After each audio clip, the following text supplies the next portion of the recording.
From time to time, you should test your website load time using an online tool of your preference. Now, there's no shortage of speed testing tools to choose from either. A quick Google search reveals over 200 million results for the phrase website speed test, so there's no excuse for you not to do it.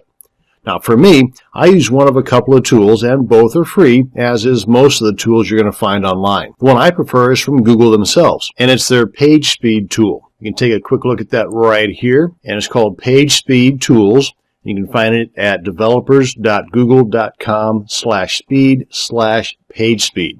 Now, there's a whole bunch of goodies on here you can play with, but the main thing would be going to analyze your site online, put in the URL of the page you want to test right here, click on Analyze, and bing, bang, boom, it's done. Another tool is from Yahoo developers, and it's called YSlow, and it's an add-on that you can put on to, I believe, just about every browser except Internet Explorer.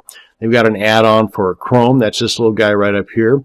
They've got another add-on for Firefox, and there's also one for Safari and Opera. But if you do not want to go through the hassle or potential browser slowdown of adding additional extensions or add-ons or plugins to your browser, then what you can do is go to a site called GTmetrix, and that's at gtmetrix.com, and pretty much the same thing. You put in the URL of the page you want to test here, and then it will go ahead and give you the speed results from both Google PageSpeed and the YSlow application. So you get the best of both worlds all at one place. So let's go ahead and do that now. Let's go on back to my test site here. Let's grab that URL. Come on back here to gtmetrix.com and paste that in there, and then click on Go. It'll go through and analyze the site.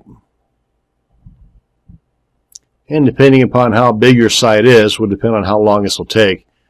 Usually not very long, even at the biggest sites. And here we are. It gives you the summary of the page speed grade and the summary of the YSlow grade. And in both cases, I'm getting an A. Now, this should not be looked at as a typical grade. It should be one that you should strive for. But I want to tell you, though, that the site that I tested is a dummy site. There's really not a whole lot of content on there, and it's on a pretty darn good server as well. And just taking a quick look down the line here, it gives you a breakdown of the various elements that are tested and the scores that were presented for that particular element with page speed, YSlow, and you get the timeline and history. Now, with both the page speed and YSlow breakdown, if you click on each one of these links here, it'll give you a little bit more information regarding the areas that need improvement. And that's going to bring us to the end of this video on website speed test tools. Thanks for watching, and you have a great day.